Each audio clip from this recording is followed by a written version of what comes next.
Goeiedag, ek is Jan Brink van AP Kerke Oudtshoorn in Grootfontein. Ek lees vir ons Kolossense 1 vers 13 tot 15.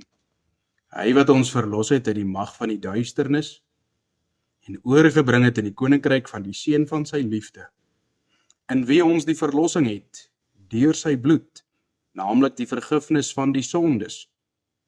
Hy is die beeld van die onsienlike God, die eerstgeborene van die hele skepping.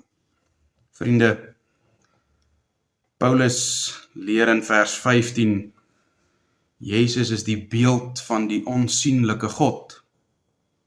Hy is nie bloot 'n afdruk van God nie, hy is nie maar net 'n weerkaatsing van God nie, maar die volle, lewende openbaring van God, wat geen mens ooit kon sien nie. En wanneer Paulus hierdie uitdrukking gebruik, neem dit ons natuurlik terug na die skepping, want ons leer al in Genesis 1 dat God die mens na sy beeld geskaap het. Net 'n paar bladsye verder hoor ons wanneer Set gebore word, Adam het 'n seun verwek na sy ewebeeld, na sy gelykenis. En daarom moet ons in die eerste hoofstukke van die Bybel hierdie patroon duidelik raak sien. God skep vir Adam na sy beeld, en dan verwek Adam 'n seun na sy eie beeld. En wanneer ons hierdie lyn van logika volg, kan ons sê, Adam is as te ware 'n seun van God. Natuurlik seun met 'n klein letter. Hy is 'n geskape seun wat die beeld van sy vader moes weerspieël. En hierdie gedagte help ons om die aanvanklike doel van die mens in die skepping te verstaan. God plaas die mens in die skepping na sy beeld. Die mens moet God se karakter, sy heiligheid, sy liefde, sy wysheid en sy goedheid aan die hele skepping openbaar. As die wêreld wil weet wie God is, wie sy skepper is, moes hulle na die mens kyk. Natuurlik, toe kom daar die tragiese verhaal van Genesis 3 en die sondeval vind plaas. En van die oomblik af dat die mens teen God rebelleer het, beeld die mens nie meer 'n beeld van God uit nie, maar hy beeld eerder iets van homself uit. Die wêreld sien nie meer die lig van God raak nie, maar net die duisternis van die sondaar mens. Tog laat God nie sy skepingsdoel vaar nie. Want nadat die mens in sonde geval het, kies God vir hom 'n volk. En dan hoor ons daar in Eksodus 4 hoe die Here vir Farao leer dat Israel is sy seun.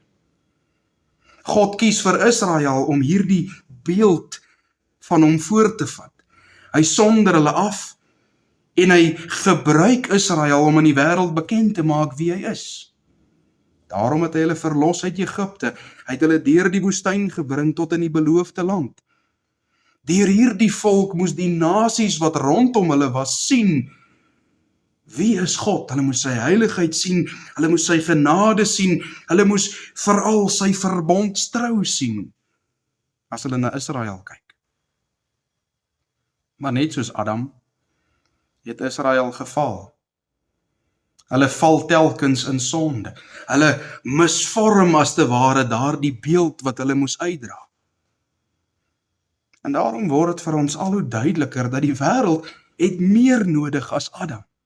Die wêreld het meer nodig as Israel. En die wêreld het verlossing nodig. En dit bring ons terug by Paulus se woorde in Kolossense 1. Paulus verkondig hier dat Christus uiteindelik die ware en die volmaakte beeld van God is, soos wat die Vader hom gestuur het. Waar Adam misluk het en waar Israel tekort geskiet het, openbaar Christus die Vader volkome. Daarom noem Paulus hom die beeld van die onsienlike God. In Jesus Christus sien ons al God se heiligheid. Ons sien sy liefde, sy genade, en ons sien die waarheid van God soos dit nog altyd bedoel was om gesien te word. En deur sy bloed, sê Paulus vir ons daar in vers 13 en 14, verlos hy ons uit die mag van die duisternis en hy bring ons oor tot in die koninkryk van sy liefde. Vriende, dis juis deur hierdie verlossing dat die beeld van God, dit wat die sonde in ons kom verwring het, weer in God se kinders herstel word. In Christus sien elkeen van ons nie net die volmaakte beeld van God raak nie, maar deur Christus word ons ook nuut gemaak, sodat daardie beeld wat die Here in ons geskaap het, herstel word.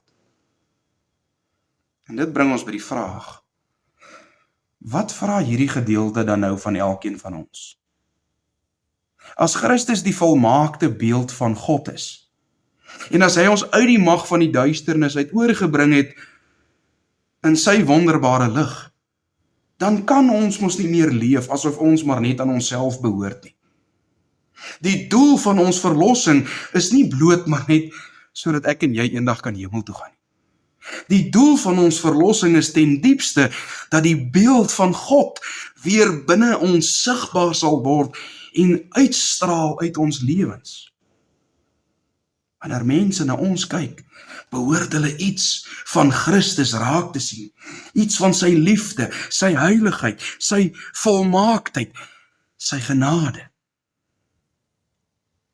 En dit beteken dat ons elke dag onsself die vraag moet vra, wys die woorde wat uit my mond uitkom, die karakter van Christus.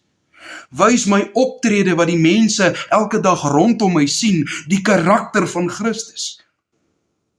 Wys die verhoudings waarin ek staan met ander mense, die karakter van Christus. Want die wêreld kan nie die onsienlike God sien nie. Maar God het sy seun gestuur as die volmaakte beeld van die Vader. En deur sy Gees vorm hy nou sy kinders om al meer na daardie beeld te lyk. En daarom is die oproep van hierdie gedeelte baie eenvoudig vir my en jou. Kyk na Christus. Leef uit Christus. En laat die beeld van Christus sigbaar word in jou lewe. Kom ons bid saam. Vader, ons dank U dat ons U mag ken en lief hê deur ons Here Jesus as U ware beeld. Seën ons asseblief met genade deur U Gees om in navolging van ons Here Jesus ook beeld van U te mag wees. Amen.